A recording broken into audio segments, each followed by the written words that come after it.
Hi, I'm Amy from Doodle Dog Designs, and today I'm going to show you how to make these cute punch needle carrots. Let's get started. First I need to draw the patterns for the carrots.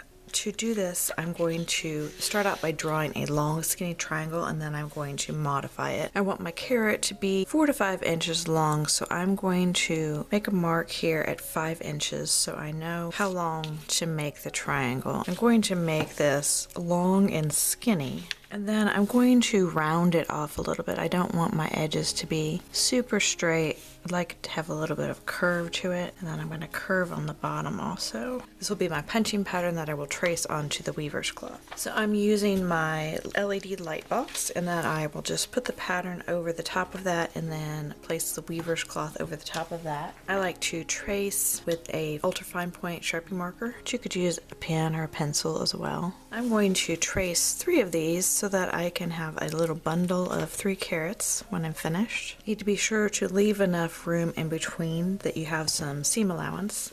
I'm going to choose some orange floss from my floss stash. I chose 3826. It's a darker orange, but I like an antique look to my projects. And then I'm going to use 400 for lines. I'm going to draw lines just randomly on the carrots to give the carrot a little bit of texture. I finished punching all 3 carrots. Now I'm going to use some pinking shears and trim around them so they have about 1/2 inch or so empty fabric on all sides. Take your punched carrot and fold it right sides together and line up your edge of stitching and pin it together in the weaver's cloth. And then sew right along the edge of the punched area.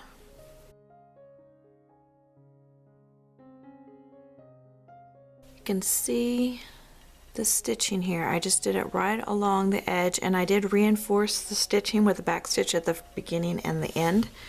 And I'm going to use the pinking shears to trim off this bottom a little bit so it's not quite so bulky there at the bottom when I turn it. Then I'm going to turn the carrot right side out.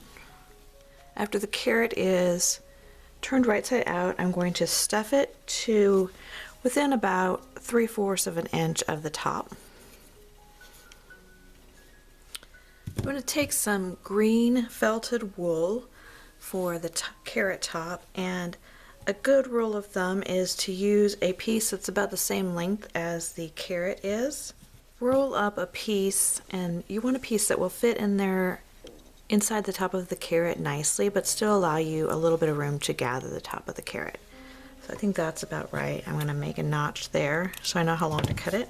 And this is not perfectly square, but I don't mind. I think that's going to give it a more natural look. Then I'm going to cut strips about 1/2 inch wide all the way down to leave about 1 inch to 3/4 of an inch uncut on one end. My rectangle here was about 4 inches by 5 inches. Then take the carrot top and roll it.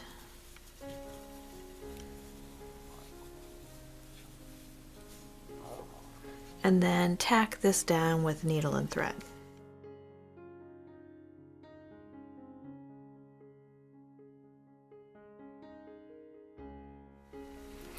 I'm going to sew a running stitch around the top edge here, just right where the edge of the punching is.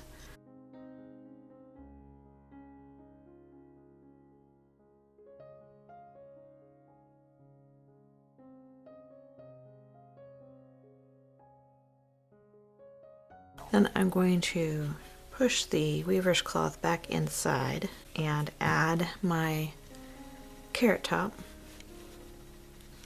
Then I'm going to pull the gathering stitch tight.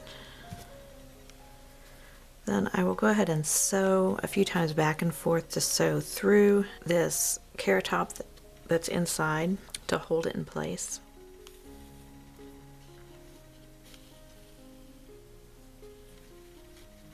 And when I come out here, since I'm coming out in the punching, I would just want to make sure that I go back in right in the same area so I don't create an area where the punches are pushed down by the thread.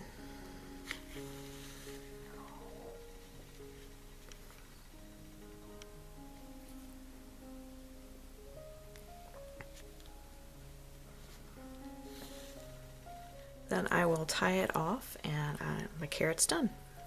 I have all 3 carrots completed now, and as you can see where this seam is, it's not nearly as pretty as the rest of it, so I'm going to make a bundle and I'm going to put all 3 seams to the inside of the bundle so you won't be able to see those. Then you could take a piece of fabric or jute. I'm going to use jute, and I'm just going to tie them in a bundle.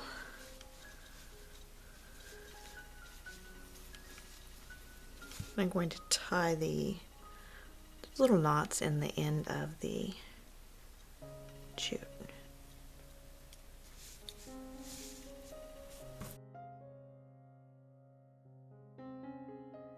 I hope you found that helpful. Be sure to click the like button and subscribe below. I'll see you next time. Bye.